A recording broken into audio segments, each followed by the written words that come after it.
Good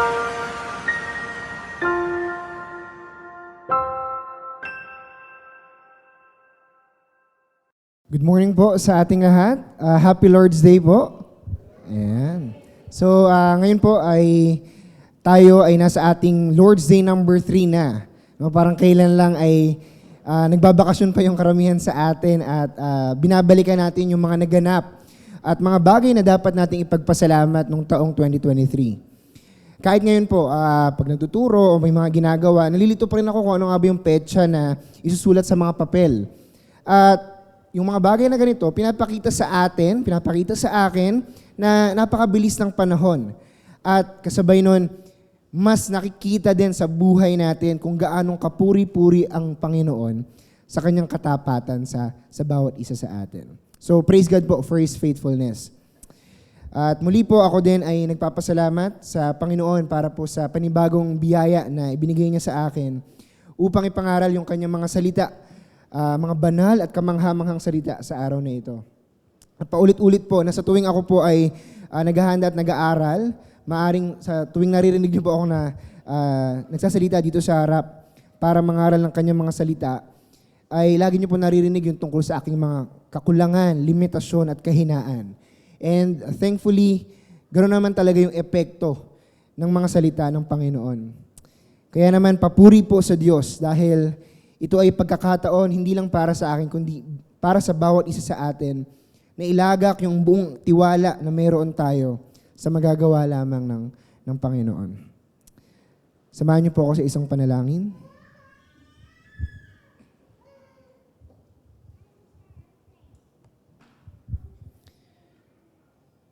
Our heavenly and gracious Father, we come to you this morning.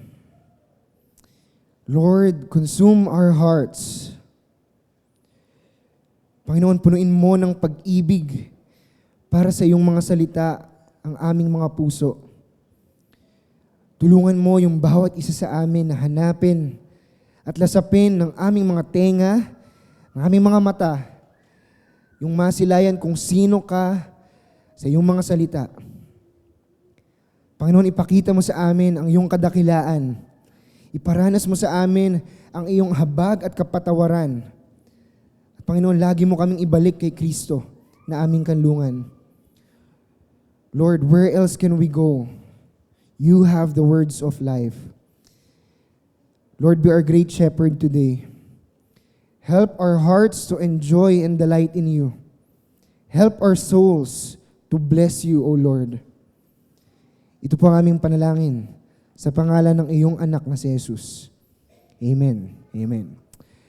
So, sa nakalipas po na 3 linggo, simula noong December 31, kung napapansin niyo po, tayo po ay nagpapatuloy sa ating mas malalim na pag-aaral sa aklat ng mga awit o Psalms.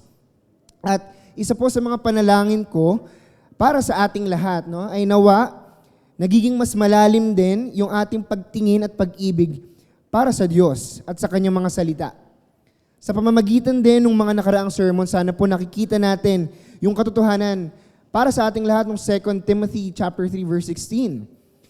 At napapatunayan natin na lahat ng bahagi ng salita ng Panginoon ay mapapakinabangan ng bawat isa at kagamit-gamit para sa iba't ibang pangangailangan natin bilang mga mananampalataya. Kasabay po noon, napakabuti din sa atin ng Panginoon. Dahil patuloy tayo na nakakatanggap at nakakalasap ng salita ng Diyos that is faithfully preached by our pastors. So, kung nakikinig kayong mabuti ng mga nakaraan, talaga namang hitik na hitik sa gospel reminders yung ating mga napakikinggan. At yun din naman po yung aking sisikaping magawa sa umagang ito sa tulong ng banal na Espiritu. So last week, konting review lang, the week before that, we studied Psalms 1. And last week, we talked about Psalms 46. At isa sa mga pangunahing tema nun ay yung paglalagak natin ng tiwala sa ating Panginoon, lalo na sa panahon kung saan mahirap gawin yon. Di ba isa sa mga inawit natin nun, Be still my soul. Yung Psalms 46, it's labeled as a psalm of trust o awit ng pagtitiwala sa Panginoon. Tinulungan tayo noon na pakatandaan yung mga ginawa ni Kristo at buong tiwala na magtiwala o umasa sa Kanya. So ngayong araw naman, tayo po ay mag-aaral patungkol sa isa sa mga mahalagang bahagi ng ating mga panalangin. At even ng ating mga church program or liturgy. Ano yun? Yun po ang praises. Okay? So, kung titignan nyo yung mga church bulletin ninyo, lagi dyan may nakalagay prayer of praise or adoration.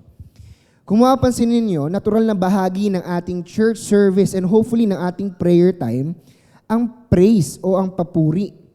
Napakahalaga nito para sa atin. At tignan pa natin mamaya kung bakit natin binibigyang pansin yung bagay na ito. So once again, buksan niyo po yung mga Biblia ninyo sa Psalms o Awit 103. At hayaan niyo lamang po na nakabuklat ang inyong mga Biblia sa pahina na yan dahil babalik-balikan natin yung mga nakasulat dyan. Okay? Sige po. So, bago ang lahat, before we dive deeper dun sa katuruan ng Psalms 103, tignan muna natin ng konti yung konteksto. Okay? Ang partikular na tema ng Awit 103 ay nakasentro po sa papuri, sa mga papuri. Sa ESV, ginamit yung salitang bless. Okay? Sa Tagalog naman, papurihan o purihin. Paulit-ulit yan. And you'll notice, sa verse 1 and 2, nakalagay yung words na bless. At inulit din yan sa verses 20 hanggang 22. So sa simula at sa dulo. Ito ay mga senyales para sa atin bilang mga readers o ito ay mga hudyat na yung konsepto ng pag-bless o blessing ay yung central theme o major emphasis nung awit na ating pag-aaralan ngayong umaga. Okay? So, yung salita pong bless no, ay synonymous sa salitang praises o papuri. O ba't ko ba sinasabi to? Ba't ko ba ine-explain na yung synonyms niya? Binabanggit ito kasi baka may nagtataka sa inyo kung ano ba yung act of blessing? O paano ba natin practical na gagawin yung sinasabi dun sa verse 1? Ano sabi dun sa ESV? Bless the Lord. No? Paano ba natin siya gagawin? Isa pa, hindi tayo pwedeng basta-basta lang mag-assume kung ano ba yung kahulugan nila. Kaya naman, let's look at Psalms 34 verse 1 para meron tayong konteksto. 34 verse 1, sabi dito, I will bless the Lord at all times. His praise shall continually be in my mouth. Bless the Lord, His praise shall continually be in my mouth. Makita natin dyan yung words na bless at praise. Yung original word niya ay hindi pareho. Okay? Pero overlapping yung meaning ng dalawa. Pareho sila ng gamit at pareho sila ng pinupunto. Ano yun? Yun ay yung bigyang kapurihan ang Diyos. Another question, paano nga gagawin? Sa pamamagitan ng ano? Ano ba yung sinasabi dun sa dulo ng verse? Continually be in my mouth. Yung aking bibig. So, closely related, yung act of blessing, yung blessing the Lord, dun sa vocal praises, sa paggamit natin ng ating mga boses, paggamit natin ng ating mga bibig. Saan? Sa pag-awit, sa pananalangin, sa pagbabasa at pagtuturo ng salita ng Diyos. Kung ginagawa natin yung mga bagay na ito upang bigyang papuri o papurihan ng Panginoon, then we are doing, verse 1, we are blessing the Lord. So balikan din natin yung verse 1 dun sa ating text ngayong umaga. Anong sabi doon? Bless the Lord, O my soul, and all that is within me. Bless His holy name. Bless the Lord, O my soul. Tignan natin, ano? Ay, nakalagay doon. O my soul. Kaluluwa. O, teka. Di ba kababanggit ko lang yung bless ay may kinalaman sa pagpuri gamit yung mga labi. Sa praises gamit yung mga labi. Pero from mouth or lips, naging kaluluwa. Yung binabanggit dito o yung tinutukoy dito. Mouth and then soul. Kung ganon, ano ba kino-communicate sa atin nung verses na ito? Well, to answer that, tignan natin yung nangyayari dun sa buhay ng author at yung background ng author. So yung Psalms 103 po, ang sumulat nito ay walang iba kundi si David. Pero sino ba yung kinakausap niya dun sa awit na ito? Dun sa verse 1, sino kinakausap niya? Ibang tao ba? No. Yung kanyang sarili. Ano ba sabi doon? Si Yahweh ay papurihan, o aking kaluluwa. Isa itong kakaibang uri ng panalangin. Bakit? Kasi kinakausap din niya yung kanyang sariling kaluluwa. Ano yung punto nito? Maaari na sa mga pagkakataong ito, gustong umawit ni David sa Panginoon. Maaaring gusto ng kanyang katawan na magpuri sa Diyos. At inuutusan niya yung kanyang puso, yung kanyang kaluluwa, na gawin din yung ginagawa ng kanyang katawan. Bakit? Kasi posible na sa pagkakataong ito, gusto mang magpuri nung kanyang katawan, pero hindi mahanap nung kanyang puso o kaluluwa yung mga dahilan para magpuri. Naintindihan po ba ako? Maaaring nahihirapan siya o hindi niya mahanap yung mga dahilan para magpuri. At kung ganoon nga, may sinasabi sa atin si Jesus sa Matthew 15, verse 8 to 9 bilang pag-iingat. Ano yung sinasabi dito? Iginagalang ako ng mga taong ito sa mga labi lang nila, ngunit malayo sa akin ang kanilang mga puso. Walang kabuluhan ang pagsamba nila sa akin sapagkat ang mga tinuturo nila ay mga utos lang ng tao. Bakit ganito? May crucial reminder dun sa paggamit ng kaluluwa at ng labi. Bakit? Dahil walang silbi yung ating mga papuri, yung pangapapuri ng ating mga labi, ng ating mga bibig, yung ating mga awitin, kung ang mga puso naman natin ay malayo sa Panginoon. Ang ating pag-aaral po ngayon ay para sa bawat isa sa atin. Paalala ito na tignan nating mabuti yung ating mga puso at i-check kung nagiging routinary o tradisyonal lang ba yung ating pagsamba. O kung nagpupuri ba tayo sa Diyos in response doon sa kanyang mga ginawa para sa atin. When we are singing earlier, ano ba yung dahilan natin sa pag-awit? Muli, ang nagsulat ng awit na ito ay si David. At alam natin na siya ay isang tao na kinalugdan ng Panginoon. 1 Samuel chapter 13 verse 14. Sabi doon, nakakita na ang Panginoon ng taong susunod sa kagustuhan niya. Sa ESV, ang sabi doon, a man after God's own heart. Napakagandang titulo. Isang ranggo o title na gugustuhin matawag ng bawat isa sa atin. People after God's own heart. Maging sa Hebrews chapter 11, verse 32 and 33, makikita natin na si David ay isa sa mga kinonsidera bilang heroes of faith. Pero sa kabila ng kanyang puso para sa Panginoon, siya din ay imperpekto at makasalanan tulad natin. Siya ay gumawa ng mga bagay laban sa Diyos. Siya ay mamamatay tao, sinungaling, at mangangalunya na kinahabagan ng Diyos. At hindi natin masisigurado, pero maaaring sa panahon na isinusulat niya yung awit na ito, kumakaharap siya sa mga pagsubok at temptasyon at pinipilit ng kanyang puso at kaluluwa na ituon yung kanyang buong tiwala sa kasapatan ng Panginoon. Mga kapatid, kung nagiging manhid ka sa linggo-linggong pagdalo, at kung hindi man manhid pero nandun ka sa punto na nahihirapan na mahanap yung dahilan para umawit at magpuri sa Diyos, narito yung mga paalala at tulong niya sa atin. Yun yung pag-uusapan natin sa Psalms 103. Tandaan mo, si David, marami man siyang kinakaharap at hindi man niya alam yung tiyak na pagdating ni Kristo, pero inilagak niya yung kanyang buong buhay at tiwala sa darating na tagapagligtas. At ganun din tayo. Babalikan natin yung mga ginawa ni Kristo at doon tayo magtitiwala. Bilang mga kapatid din ni David sa pananampalataya, ito yung ilang pagtawag niya sa atin. Sa verses 1 and 2, meron tayong dalawang calls o imperatives. Makikita natin yung dalawang calls or imperatives ni David para sa sarili niya at para din sa atin na nagbabasa nito. Sa verse 1, it was a call to praise. Ulitin ko, it was a call to praise. Ano yung sabi doon? Bless the Lord, O my soul, and all that is within me. Bless His holy name. Bless, praise. Sa verse 2, it was a call to remember.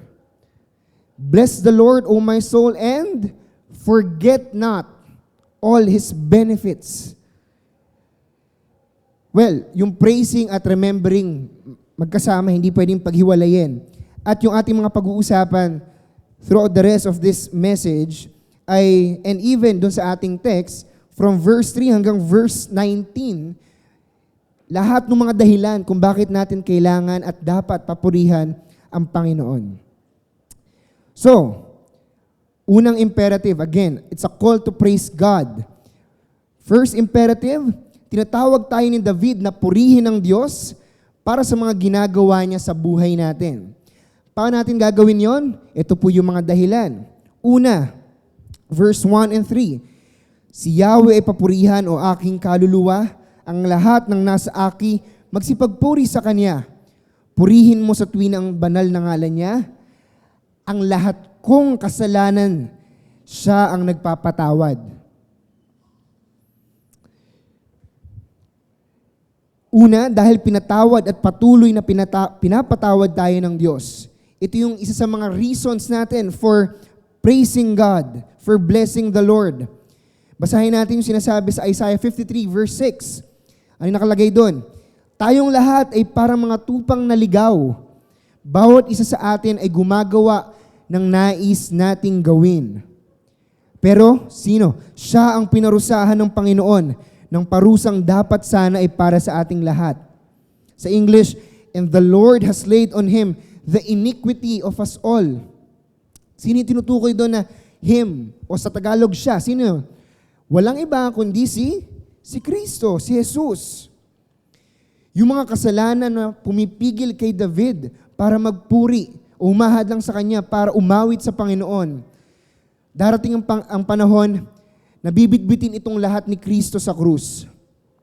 Sa pamamagitan ng ginawa ni Jesus sa Kalbaryo, tayong mga dapat ay walang pag-asa, walang dahilan para magpuri dahil sa ating mga kasalanan, ay mayroong kalayaan para magalak at papurihan ng Diyos. By nature, we are children of wrath. Hindi tayo nalulugod sa mga gawa ng Panginoon, at habang tayo ay nandito sa mundo, habang buhay tayong maghahanap nung papawi sa ating mga uhaw, na ang tanging sasapat lamang ay si Kristo. Isipin mo, kung hindi dahil kay Kristo, tayong lahat ay uhaw sa mundong ito, at pagka namatay tayo, ibubuhos sa atin ng Diyos yung puot at galit niya laban sa ating mga kasalanan. Kung ganun yung kahihinatnan mo, makakayanan mo bang magpuri at magsaya? Makakahanap ka ba ng anumang dahilan para papurihan ng Diyos? Napakahirap. Pero dahil kay Kristo at sa Kanyang mga ginawa para sa atin, magagawa nating magpuri. Yung kasalanan mo, yung kasalanan ko, lahat ng mga pagkukulang natin, ay dala-dala na ni Kristo nung siya ay nasa krus. Mga kapatid, ito yung isa sa mga dahilan kung bakit tayo dapat magpuri. Dahil pinatawad na tayo ni Jesus. Ito yung unang dahilan. At makikita natin na una pa lang nakaangkla na kay Jesus, kay Kristo. At lahat ng babanggitin ko, bawat isa dito, bawat isang dahilan na ibibigay sa atin ni David sa awit na ito ay posible lamang at nakakamit lamang natin dahil kay Kristo. Ang buong awit na ito ay tinuturo tayo pabalik kay Kristo, palagi. So yun yung unang dahilan. We praise God for His saving and benefit doon sa Kanyang pagpapatawad sa atin. Ano yung ikalawang dahilan? Ang ikalawang dahilan natin para magpuri, verse 3. Si Yahweh ay papurihan o aking kaluluwa, dahil anumang aking sakit, ginagamot niyang lahat. 3b, yun yung makikita natin doon. Anumang aking sakit, ginagamot niyang lahat. Kagalingan o healing. Makapagpupuri tayo sa Diyos kapag inaalala natin yung pagpapagaling o kagalingan na iginagawad niya sa atin. We can praise God dahil siya yung nagbibigay sa atin ng healing from all kinds of diseases. Well, yung mga verses na ito ay kasunod at parallel din dun sa kapatawaran ng kasalanan.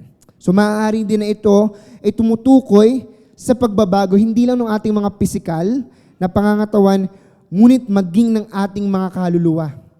It's not only a restoration of our bodily life, but also of our spiritual life. Tayo ay napanunumbalik sa Panginoon sa tulong muli ni Kristo. Totoong mangyayari lang sa atin yung ganap na kagalingan mula sa ating karumal-dumal at malubhang sakit. Ano yun? Yung kasalanan. Sa tulong lamang ng ginawa ni Jesus sa krus para sa atin. Well, totoo rin naman talaga na pinapagaling ng Diyos yung mga karamdaman. Si Kristo yung ating dakilang manggagamot at may kapangyarihan siya na pagalingin yung anumang sakit na mayroon tayo. Pero, paano kung kumakaharap ka ngayon sa matinding karamdaman? Paano kung meron kang malubhang sakit na kinakaharap? Paano kung may taning na yung buhay mo o yung mga mahal mo sa buhay? Paano kung walang naging kagalingan yung sakit at tuluyan kang namatay? Meron pa bang dahilan para magpuri at nasaan yung dahilan na yun? Na kay Kristo pa din. Dahil gumaling man o hindi yung ating mga sakit at karamdaman, meron tayong pag-asa pagkatapos ng buhay na ito. Dahil sa ginawa ni Kristo, tayo ay makasisiguradong sino mang nananampalataya sa Kanya ay bubuhayin muli. Hindi lang pagagalingin, bubuhayin muli. Romans 8 verse 17 to 18. If indeed we share in His sufferings in order that we may also share in His glory. We will glory in the Lord in His resurrection. Higit pa sa karamdaman, tinalo na ni Jesus yung kamatayan. Kaya't ang sino man sa atin na sa Kanya nagbibigay ng tiwala, meron din tayong maaasahan na muling pagkabuhay sa Kanyang pagbabalik. Muli, ang lahat ng ito posible lamang dahil kay Kristo. Yung mga dahilan natin para umawit, yung ating kapatawaran, yung ating kagalingan, dahil lamang kay Kristo. Yun yung unang dalawa. Yung pangatlo, ikatlong dahilan natin para magpuri sa Panginoon. Si Yahweh ay papurihan o aking kaluluwa dahil sa bingit ng kamatayan, ako ay inililigtas. Sabi sa verse 4, who redeems your life from the pit. Hindi lang po kagalingan mula sa mga sakit yung binigay sa atin ng Diyos. Kagaya ng kasasabi ko lamang, tayo ay iniligtas ng Diyos mula sa panghabang buhay na parusa ng kamatayan. Kung tayo ay na kay Kristo, hindi lang na tayo bubuhayin muli. Tayo rin ay mabubuhay pang walang hanggan. Linawin natin, hindi lang na tayo binigyan ulit ng pagkakataon para mabuhay. Tapos darating yung panahon, muli tayong mamatay. No, it's not like that. Pag tayo ay muling nabuhay, mabubuhay tayo pang walang hanggan kasama niya. When the time comes, either when we die or when Christ comes back, we will start living for Him and with Him forever. Wala nang katapusan. Wala nang sakit, wala nang hirap, at wala nang muling pagkamatay. And in that eternity, we will spend our lives doing what we are made to do. Ano yun? Bless the Lord, O my soul. Naiintindihan po ba natin? Mga kapatid, ito po yung mga dahilan natin para magpuri at umawit sa Diyos. Ikaapat na dahilan para magpuri. Verse 4 pa din. Si Yahweh papurihan o aking kaluluwa dahil pinagpapala ako sa pag-ibig niya at habag. Sa ESV, sabi doon, who crowns you with steadfast love and mercy. Pag tinignan natin, merong unique na imagery o metaphor na ginamit dito si David. Ano yun? Ulitin ko yung sinabi sa ESV. Crowns you with steadfast love and mercy. Ano yung first verb na ginamit? Crowns you. Crown. May coronation. At ang coronation ay ginagawa lamang para sa mga may dugong bughaw, sa mga taong may mataas na estado, sa mga taong lubos na pinapahalagan. At alam na alam ni David yung larawan ng isang koronasyon at yung glory na mayroon dito dahil siya mismo ay naranasang maging hari dito sa mundo.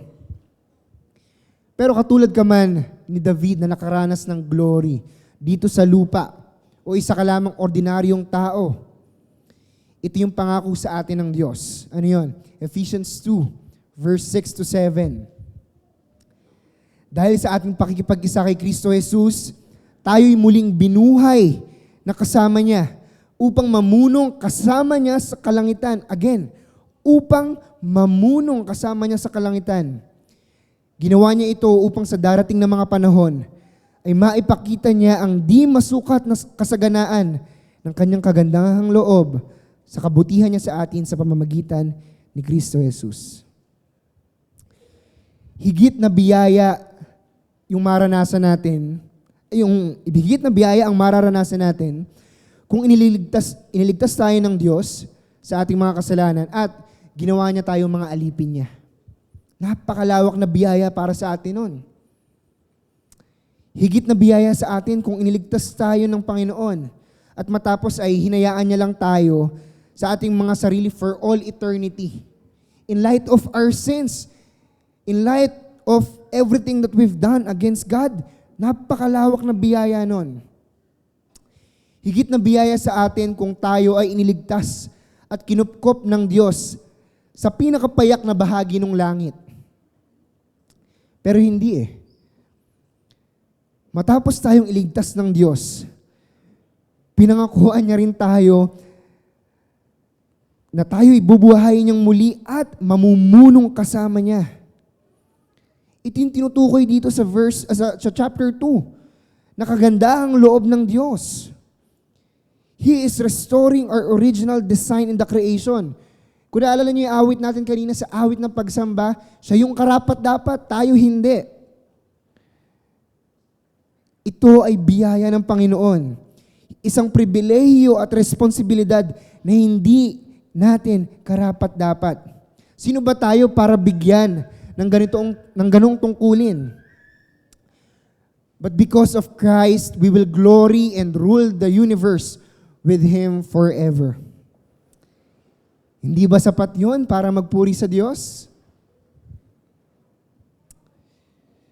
So, marami na tayong dahilan para purihin ang Diyos. Sa kapatawaran niya, sa kagalingan na binibigay niya sa atin, sa kanyang pagliligtas mula sa kamatayan, sa ating glory na matatanggap kasama si Kristo. Ikalimang dahilan para magpuri, hindi pa po tapos. Ikalimang dahilan para magpuri, verse 5. Si Yahweh ay papurihan o aking kaluluwa dahil sa sarili ang dulot niya ay kasiyahan habang buhay, satisfaction. Kaya naman ang lakas ko ay lakas ng kabataan, katulad ng sa agila ang taglay kong kalakasan. Ang sabi sa ESV, your youth is renewed like the eagles. Sino sa inyo yung mga sumasakit na yung likod? Meron bang sumasakit ang likod dito? Ayan, dami, di ba? Sino sa inyo sumasakit yung mga kasukasuan, yung mga mahirap umakyat dun sa hagdan? Meron ba ditong madali o mabilis nang nakakalimot ng mga bagay-bagay? Ang daming testament sa ating kahinaan. Pero ano sabi doon sa verse? Your youth is renewed like the eagles. Habang tayo tumatanda, lalo ba tayong lumalakas? No. As we grow old, we also grow weak. Kung gayon, ano yung tinutukoy dito na pinapanumbalik ng Panginoon? 2 Corinthians chapter 4, verse 16. Kahit na humihina ang aking katawang lupa, patuloy namang pinalalakas ang aming espiritu araw-araw. Isaiah chapter 40 verse 31, ngunit muling lumalakas at sumisigla ang nagtitiwala kay Yahweh. Lilipad silang tulad ng mga agila. Sila'y tatakbo ngunit hindi mapapagod. Sila'y lalakad ngunit hindi manghihina. Naghihina man yung katawan mo. Kung ikaw ay nagtitiwala kay Kristo, merong renewal and restoration of our spirit na ipinangako ng Diyos. Dahil sa ginawa ni Kristo, yung ating mga kaluluwa ay nabigyan ng buhay at bagong lakas. Mula sa mga patay, tayo ngayon ay mayroong buhay at kakayahang magpuri sa Diyos. Meron tayong kalayaan na lumapit, awitan, dakilain yung Diyos na lumikha sa atin.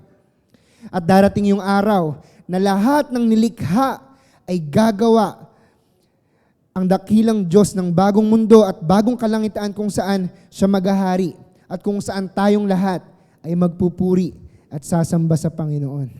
Amen? Ilan lamang po yan sa mga paunang dahilan para sa pagpuri natin sa Panginoon. Marami pang ibinigay si David. At yun po ay mayroong kaakibat na gawain. Ano yun? Yung pag-alala sa mga ginawa ng Diyos. Yung kanina, we are praising God. Yes, we look back to Christ. And we are also praising God for what He's doing in our lives continuously. Ngayon naman, pinapakita sa atin ni David na mayroong benefits yung pagtingin sa nakaraan, sa history, sa kanyang mga salita, at makita kung ano yung mga ginawa ng Diyos para sa lahat ng kanyang mga nilikha. So David's second imperative to his soul and to us is to remember God's saving work. Kung yung una, it's a call to praise, ngayon naman, it's a call to remember God's saving work in Christ. Para sa ating mga madaling makalimot, napakahalaga na aktibo nating aalalahanin araw-araw yung mga kamanghamanghang ginawa ng Diyos. Hindi lang para sa atin, kundi para sa buong kasaysayan. Sabi nung inawit natin kanina, we are prone to wonder. We are prone to leave the God that we love. At upang maiwasan yung mga ganong pagkakataon, we look to Jesus and remember Him. Ano yung una nating aalalahanin? Verse 6, unang paalala. Sabi dyan, huwag mong kaliligtaan, si Yahweh ay humahatol, ang gawad ay katarungan, natatamo ng inapi ang kanilang karapatan. The Lord works righteousness and justice for all who are oppressed. Gumagawa ba para sa katuwiran at katarungan ng Diyos? Ay, kakasabi lang, yes. Amen. Makikita natin yon sa ginawa ni Kristo sa krus para sa atin. Doon sa Kalbaryo, nagtagpo yung katarungan at pag-ibig ng Diyos. Naranasan ni Kristo yung katarungan at paghahatol sa lahat ng kasalanan ng sangkatauhan. Naranasan niya yung katarungan ng Diyos nung akuin niya yung dapat na parusa na para sa atin. Naranasan din naman natin yung dakilang pag-ibig ng Diyos Ama para sa Diyos Anak nung mangyari ang lahat ng iyon doon sa krus. Para po tayong lahat ay mapatawad at ituring na matuwid, ibinigay ni Kristo yung kaniyang buhay. Walang sinuway ang Diyos na katarungan o justice system o yung kanyang sarili. Lahat na nagtitiwala kay Kristo para sa kanilang katuwiran ay mapapawalang sala sa paghahatol ng Diyos. Dahil ang lahat ng kanilang kasalanan, lahat ng kasalanan natin ay na kay Kristo na. Pero merong paalala syempre. Kung ikaw ay nananatiling malayo sa Diyos at mas pinipili na purihin yung sarili niyang ginagawa, yung meron ka, ng higit sa Panginoon, mararanasan mo din yung katarungan at katwiran ng Diyos doon sa impyerno. Ano man ang mangyari, ganap na matatamo ng bawat isa yung tamang paghatol at katarungan ng Diyos. It's either in Christ on the cross or in hell for eternity. Yun yung unang paalala sa atin. Humahatol at makatarungan ang Panginoon. Ikalawang dahilan o paalala para purihin ng Diyos, verse 7 and 8. Huwag mong kaliligtaan. Mga plano niya at utos kay Moises ibinilin, ang kahangahangang gaway na saksihan ng Israel. Si Yahweh ay mahabagit, mapagmahal, hindi madaling magalit, wagas ang pag-ibig. Isipin natin, si David, nung panahong isinusulat niya yung awit na ito, siya yung hari ng Israel, at sa kanyang paghahanap ng mga dahilan para magpuri, inaalala niya yung isa sa mga pinakamaganda at pinakakamanghamanghang pagliligtas na ginawa ng Diyos para dun sa kanyang bayan. Ano yun? Exodus. Kailan lang pinag-uusapan at pinag-aaralan natin yung libro na yan. Nung gamitin ng Diyos si Moises, ito yung mga inaalala ni David. Nung gamitin ng Diyos si Moises at nung kanyang iniligtas ang sambayanan ng Israel. Nasa kalagitnaan pa rin tayo ng ating sermon series sa Exodus at nakikita natin kung paanong tapat ang Diyos sa lahat ng kanyang mga sinabi. Pinalaya niya mula sa pagkakaalipin yung mga Israelita. Ginabayan niya sila sa disyerto, araw at gabi. Niligtas mula sa paraon at mga sundalo nito. Hinati ng Diyos ang dagat. Binigyan niya sila ng makakain. Ano pa? Inutusan niya silang magpahinga para sa kanilang ikalalakas. Ang lahat ng ginawa ng Diyos para sa bayan ng Israel ay larawan ng isang pambihirang biyaya, mga dahilan, mga paalala para papurihan ng Diyos. Pero sila man ay bayang pinili ng Diyos, karapat-dapat ba sila sa pabor ng Panginoon? No. Napakita man lamang ba nila na deserving sila doon sa lahat ng biyaya at kahabagan na ibinigay sa kanila ng Diyos? Hindi. Nagampanan ba nila yung tungkulin nila bilang bayang representative ng Diyos? Hindi rin. Sa kabila ng lahat ng kabutihan ng Diyos sa kanila, napakarami nilang reklamo, napakarami nilang pagkakamali at pagsuway sa Diyos. Mga kasalanang laban sa Diyos na nagligtas sa kanila. Kaya naman, kapag inaalala ng sino mang Israelita, yung mga kwentong ito, yung ginawa ng Diyos sa kanilang bayan, nagbibigay ito ng kumpiyansa at rason para sila ay magpuri at magbalik loob sa Panginoon. Yung verse 8, ano sabi doon? Si Yahweh ay mahabagit, mapagmahal, hindi madaling magalit, wagas ang pag-ibig. Yung mga salita po na yun, direct quotation mula sa Exodus chapter 34, verse 6. Again, paalala, binabalikan ni David, no? Yung kabutihan ng Diyos para sa bayang kinabibilangan niya. Mayroong rason si David para umawit at papurihan ng Diyos. Pero ano yung relevance nun sa atin? Kung si David makakapagpuri siya sa Diyos dahil siya isang Israelita, paano tayo ng mga hentil? Well, gaya ng mga Israelita, tayong mga na kay Kristo na ay nananatili pa din sa makasalanang katawan. Tinawag tayo ng Diyos to be ambassadors, to be representatives of Christ. Pero nagpapatuloy pa rin ang ating pagkakasala. Gaya ng mga Israelita, tayo rin ay nakalilimot sa ginawa ng Panginoong pagliligtas para sa atin. At kung gaya ni David, ating babalikan palagi yung pagliligtas ni Kristo at ng Diyos sa atin. Tayo din ay magkakaroon ng lubos-lubos na dahilan para umawit at magpuri sa Diyos. Dahil kay Kristo, naranasan natin ang sukdulang pag-ibig ng Diyos sa pamamagitan ng kanyang biyaya at habag para sa ating mga lapastangan at hindi karapat-dapat. Hindi po tayo kinakailangang iligtas ng Diyos.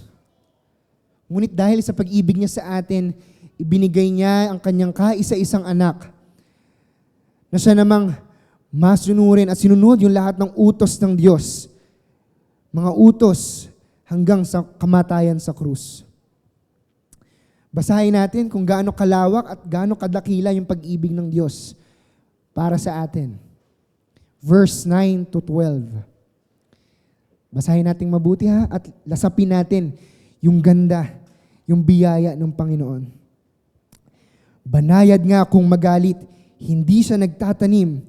Yaong taglay niyang galit, hindi niya kinikimkim. Hindi katumbas ng pagsuway kung siya ay magparusa. Hindi tayo sinisingil, bagamat tayo'y may sala. Again, hindi kailangan gawin ng Diyos yung mga bagay na ito. Ang agwat ng lupa at langit, sukatin may hindi kaya. Gayon ang pag-ibig ng Diyos sa may takot sa Kanya. Kung gaano kalayo ang silangan sa kanluran, gayon din niya inalis sa atin ang ating mga kasalanan. Mga kapatid, ito yung biyaya ng Diyos. Hindi tayo karapat-dapat, pero pinapakita sa atin, isinasalarawan sa atin ni David kung gaano kalawak yung pag-ibig ni Kristo. Mula kanluran hanggang silangan, mula langit hanggang lupa. Napakalawak, napakatayog, napakalalim ng pag-ibig, habag, pagpapatawad at biyaya ng Diyos. Hindi ba sapat na dahilan yon para tayo ay magpuri? Kapatid, dapat magkaroon tayo ng pagbabago sa ating mga puso. Hindi dahil sanay na tayong naririnig yung gospel, hindi na natin ito kailangan. The truth is, habang tumatagal, mas lalong lumalaki yung pangangailangan natin sa Ebanghelyo. Mas lalo natin kailangan kumapit sa mga pangako ng Diyos. Mas lalo nating dapat makita yung sukdulang pangangailangan natin sa gospel, reminders mula sa Diyos. Araw-araw, bawat segundo. Para sa atin, na mga nahihirapan maghanap ng mga dahilan para papurihan ng Diyos, hindi lang sa araw na ito, kundi sa lahat ng araw sa buong linggo. Ito po yung mga paalala ng Diyos sa atin. Meron pa. Kaya naman, dapat din nating alalahanin na, kung paanong nahahabag ang ama sa anak niya, gayon si Yahweh nahahabag sa may takot sa kanya. That is verse 13. Dahil sa ginawa ni Kristo, tayo ay iniibig ng Diyos na tila mga anak. Binasa natin kanina yung assurance of pardon. Pinapakita sa atin nun kung paano tayong kinupkup ng Diyos. Kung paanong perpekto yung pagmamahal ng Diyos Ama kay Jesucristo, ganon din naman niya tayo minamahal at tinitignan. Kung paanong bukas palad na inakap ng Ama yung alibughang anak, ganon din niya tayo niyayakap ng Diyos papalapit sa Kanya. Kaya kung nahihirapan ka na magpuri sa Diyos dahil malayo ang iyong puso, ito yung pagkakataon at paalala na mayroon kang mababalikan. Gaya ng alibughang anak na lumimot at sa pag-ibig ng kanyang ama at mas inasam na masiyahan sa mundong ito, may paanyaya ang Diyos para sa iyong pagbalik. Hindi ka lang niya hinihintay. Hinahanap ka niya.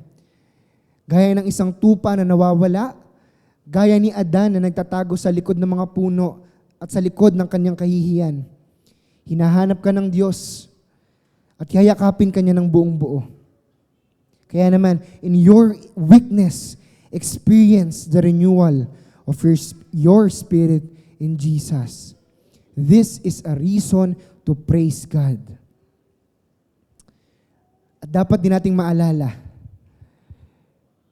meron mang tayong maisip, meron man tayong mabasa, hindi nagbabago yung katotohanan. It is a fact of life na ang Diyos ay karapat-dapat para sa iyong buong pagsamba. Hindi mababago ng estado ng buhay mo, ng sitwasyon ng puso mo ngayon, yung katotohanan that God is worthy of your worship and blessing and praise. God is worthy for who He is, for what He has done, and for what He will continue to do. Tapat, mabuti, at banal ang Diyos. Kaya, dapat nating ibigay sa Kanya yung mga nararapat na awit ng pagsamba. Verse 14 hanggang 16. Alam niya na alabok itong ating pinagmulan. At sa alabok din naman ang ating kakahantungan. Ang buhay ng mga tao ay parang damo ang katulad, sa parang ay lumalago na katulad ay bulaklak. Nawawala, naglalagas.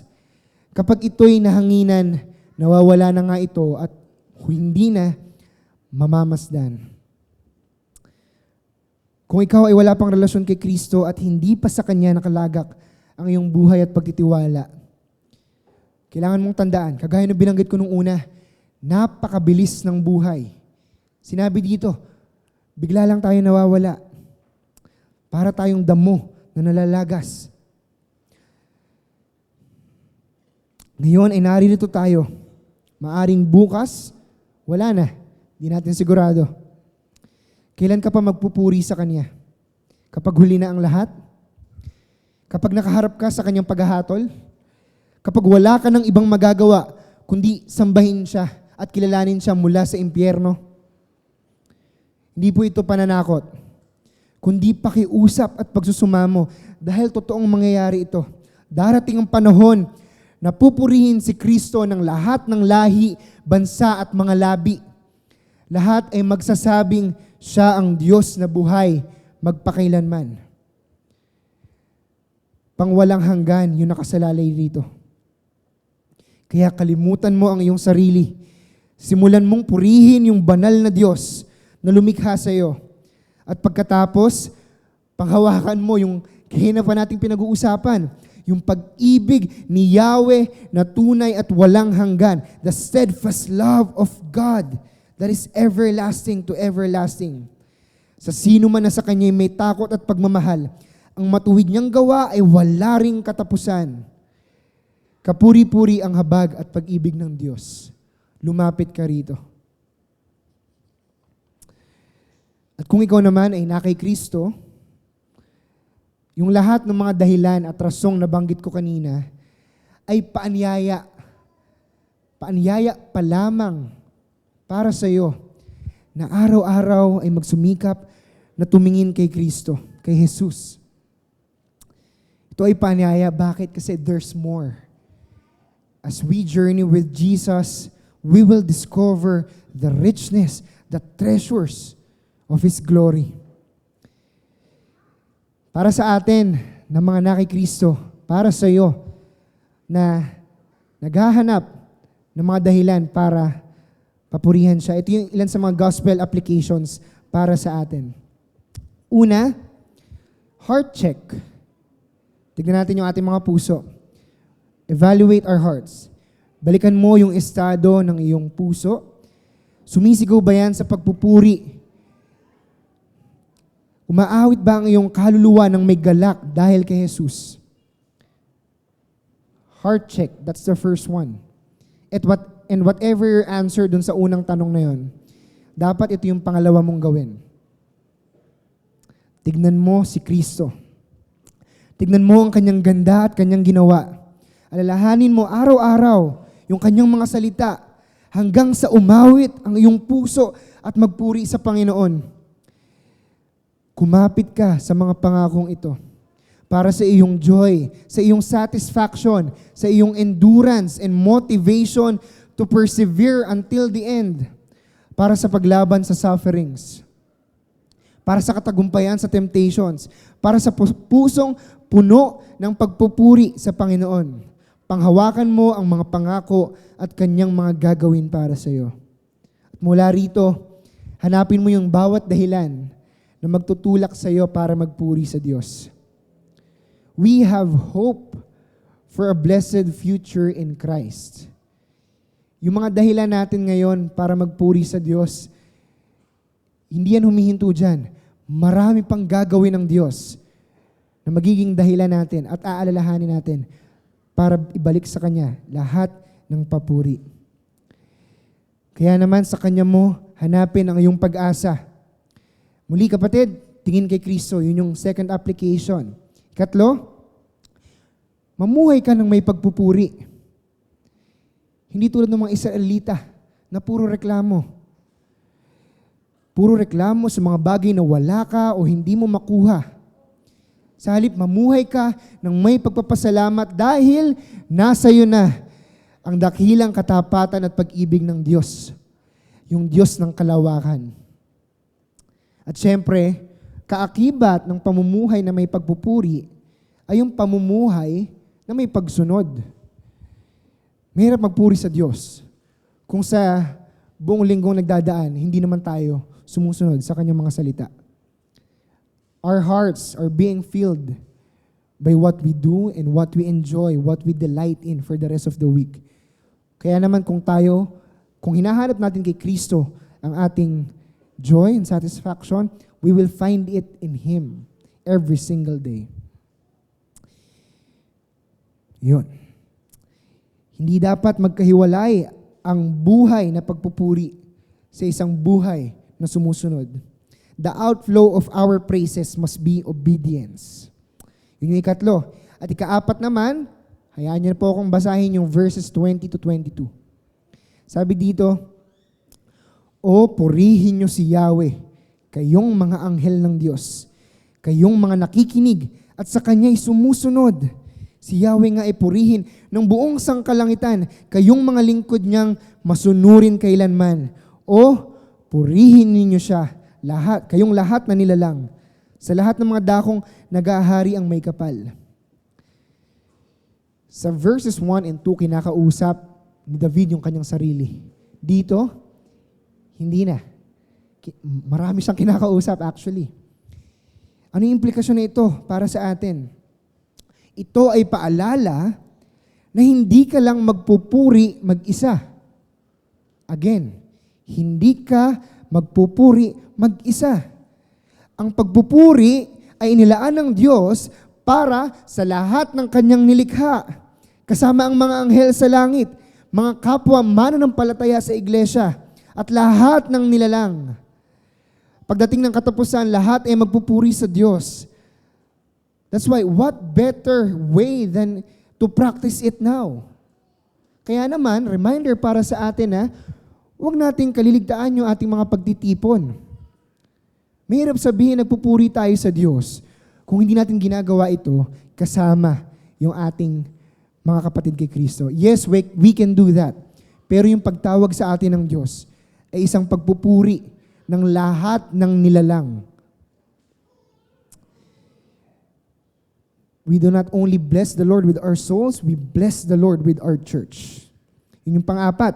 At panghuli, kung lahat ay tinalagang papurihan ng Diyos, ibig sabihin, lahat ng tao sa paligid natin, mananampalataya man o hindi, ay tinawag ng Diyos para papurihan siya.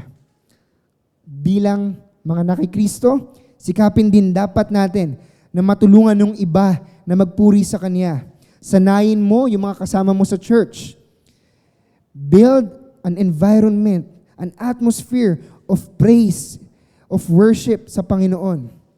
At kasunod nun, mag-reach out ka naman sa mga wala pa kay Kristo. Ituro mo sila sa Diyos na karapat-dapat sa pagsamba at papuri. Yun yung ilan sa mga applications natin ngayong umaga. Puro tayo pagpupuri sa Diyos. Well, yes, that's the point. If you're looking for this sermon na para sa inyo, no. This sermon is not about you. It's about Jesus.